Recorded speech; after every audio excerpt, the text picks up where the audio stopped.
ધોરણ 7 વિષય ગણિત પ્રકરણ 4 સાદા સમીકરણ એમાં આપણે સ્વાધ્યાય 4.1 નો 5મો 6ઠો 7મો 7મો દાખલો ગણીશું। કોઈ સંખ્યા x ના 1/4માંથી x ના કેટલા 1/4। હવે x ના 1/4 કોને કહેવાય તો કે 1/4 1/4 તો x સંખ્યા કઈ છે x। હવે x ના 1/4 એટલે એમ લખાશે x ભાગ્યા 4 કેટલા બાદ કરતા 4 બાદ કરતા કેટલા 4 બાદ કરતા કેટલા મળે છે 4 મળે છે। આ થયું પહેલું સમીકરણ।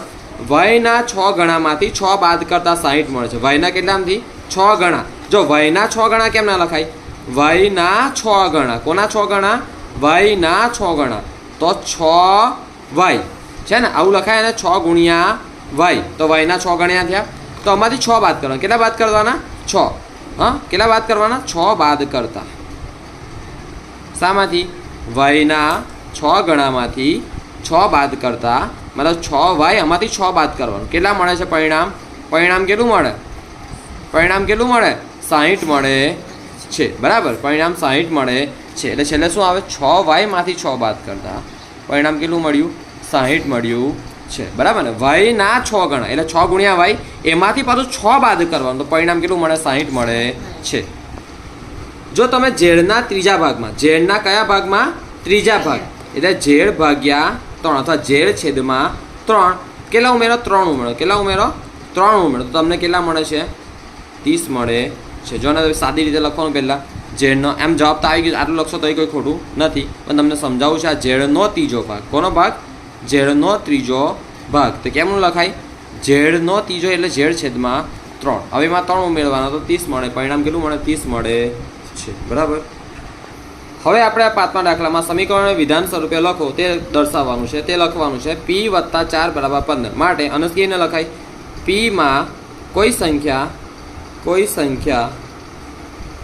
p માં 4 ઉમેરતા 15 પરિણામ મળે છે। આ વિધાન સ્વરૂપે લખ્યું બરાબર 15 પરિણામ મળે છે। બીજો દાખલો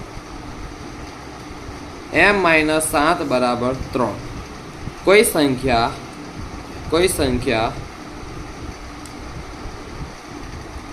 m માંથી 7 બાદ કરતા આગળ માઇનસ છે 7 બાદ કરતા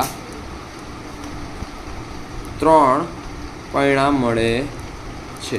જો બકા આ વસ્તુ તમે ગ્રાઇડમાં ચેક કરશો અહીં ચેક કરશો અલગ અલગ હોય બરાબર પણ જવાબ આ રીતે લખાય આપણે ગોખતા નથી આપણે કોન્સેપ્ટ સમજીએ છીએ બરાબર પરિણામ મળે છે ગોખવાનું નહીં જવાબ સાચો છે આપણો। ચાલો હવે આગળ છે 2m = 7 2m = 7 ચાલો પછી અહીં લખજો કોઈ સંખ્યા શું લખજો કોઈ સંખ્યા તો ડાયરેક્ટ તમે આવું લખવું હોય ને ડાયરેક્ટ લખવું હોય કે એમના કેટલા ગણા 2 ગણાનું પરિણામ 7 મળે છે 7 મળે છે।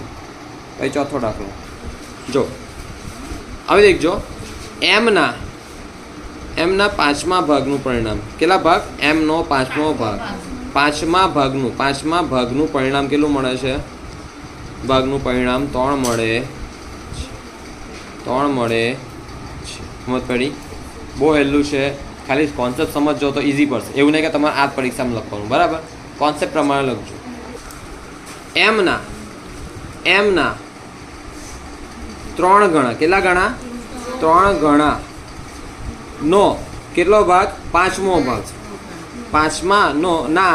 5મા ભાગનું પરિણામ કેટલું મળે છે 6 મળે છે પરિણામ 6 મળે છે અને આ તમારું આજનું પૂરું થયું અને આ દાખલો છે 6, 7, 8 તે આ તમને હોમવર્કમાં આપું છું નહીં આવડતું હું તમને આવતીકાલે શીખવાડીશ બરાબર છે।